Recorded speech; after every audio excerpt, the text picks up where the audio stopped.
বন্ধুরা, আজকে আরো একটি এক্সেলের দুর্দান্ত টিপস নিয়ে চলে এসেছি। আজকের ভিডিওতে আমরা দেখব কিভাবে যেকোনো টেক্সটকে আপনি যেকোনো ল্যাঙ্গুয়েজে ট্রান্সলেট করতে পারবেন।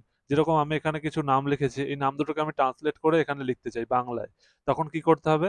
আমাদের এই নামটাকে সিলেক্ট করব যাকে আমি ট্রান্সলেট করতে চাই। সিলেক্ট করার পরে কিবোর্ড থেকে প্রেস করব Alt Shift plus F7। Press করার সাথে সাথেই কিন্তু ডানদিকে আমাদের ট্রান্সলেটর ওপেন হয়ে যাবে। ওপরে দেখা যাবে ফ্রম, মানে আমি কোন ল্যাঙ্গুয়েজ থেকে ট্রান্সলেট করতে চাই সেখানে ইংলিশ থাকবে। এবার আমি নিচু এর এখানে আমরা যে ল্যাঙ্গুয়েজে সিলেক্ট করতে চাই বা যে ল্যাঙ্গুয়েজে ট্রান্সলেট করতে চাই সেই ল্যাঙ্গুয়েজটা এখান থেকে আমরা সিলেক্ট করে দেবো। যেমন আমি এখানে বাংলা করতে চাই, তাহলে বেঙ্গলি আমি কিন্তু সিলেক্ট করে দিয়েছি। তাহলে দেখবে অটোমেটিক কিন্তু ট্রান্সলেট হয়ে এখানে দেখিয়ে দেবে। এবার এখানে আমরা কি করে বসাবো? তারপরে আমরা এটাকে কপি করে নেব কন্ট্রোল সি দিয়ে।